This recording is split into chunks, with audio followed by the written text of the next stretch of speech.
আফগানিস্তানে পরোক্ষভাবে বাল্যবিবাহের বৈধতা দিল তালেবান প্রশাসন। সম্প্রতি জারি করা নতুন বিবাহ বিচ্ছেদ আইন নিয়ে বিশ্বজুড়ে তীব্র ক্ষোভ ও উদ্বেগের সৃষ্টি হয়েছে। 2021 সালে তালেবান ক্ষমতা দখলের পর থেকেই আফগানিস্তানের মেয়েদের ষষ্ঠ শ্রেণীর পর স্কুল কলেজে যাওয়া এবং নারীদের কর্মসংস্থান নিষিদ্ধ করা হয়। শিক্ষা ও স্বাবলম্বী হওয়ার পথ বন্ধ হয়ে যাওয়ায় গত কয়েক বছরে দেশটিতে বাল্যবিয়ে আশঙ্কাজনক হারে বেড়েছে। বেসরকারি এক জরিপ অনুযায়ী বর্তমানে প্রায় 70% আফগান মেয়েকে জোরপূর্বক কম বয়সে বিয়ে দেওয়া হচ্ছে, যার মধ্যে 66%-এরই বয়স 18 বছরের নিচে।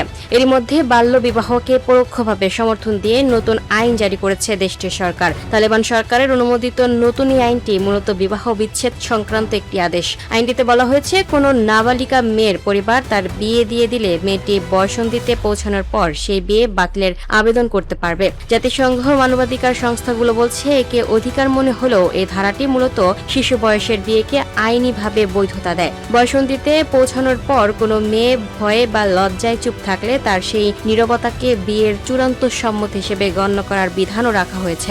নতুন এই আইন আফগান নারীদের জন্য বিবাহ বিচ্ছেদের পথকে এক প্রকার অসম্ভব করে তুলেছে। প্রথমত, কোনো মেয়েকে জোর করে বিয়ে দেওয়া হলেও স্বামী যদি বিবাহ বিচ্ছেদে আপত্তি জানান তবে স্ত্রী আর কোনোভাবেই বিচ্ছেদ পাবে না। দ্বিতীয়ত, স্বামী যদি স্ত্রীকে ফেলে চলে যায় কিংবা কোনো ধরনের আর্থিক সহায়তা বা ভরণ পোষণ নাও দেয় তবে শুধু এই কারণ দেখিয়ে কোনো নারী আদালতে বিচ্ছেদের আবেদন করতে পারবে না। তালাক পেতে হলে নারীকে পুরুষতান্ত্রিক সমাজ, পরিবার ও স্বামীর সম্মতি সহ এক জটিল সালিশি প্রক্রিয়ার মধ্য দিয়ে যেতে হবে, যা একজন নির্যাতিতা মেয়ের পক্ষে প্রায় অসম্ভব। এর আগে জারি করা ফৌজদারি বিধি অনুযায়ী কোনো স্বামী তার স্ত্রীকে গুরুতরভাবে মারধর করলেও সেই স্বামীর সর্বোচ্চ সাজা হবে মাত্র 15 দিনের জেল। তার উপর আদালত থেকে নারী আইনজীবীদের বহিষ্কার করা এবং বিচার ব্যবস্থা পুরুষতান্ত্রিক হওয়ায় আফগান নারীদের আইনি সুরক্ষা পাওয়ার সুযোগ এখন 4 গুণ কমে গেছে। আন্তর্জাতিক মহলে তীব্র সমালোচনা ও জাতিসংঘের উদ্বেগ সরাসরি প্রত্যাখ্যান করেছে তালেবান প্রশাসন। সরকারের পক্ষ থেকে জানিয়ে দেওয়া হয়েছে, যারা ইসলামী ব্যবস্থার বিরোধী তাদের কোনো প্রতিবাদ বা আপত্তিতে মনোযোগ দেওয়ার প্রয়োজন মনে করে না তারা।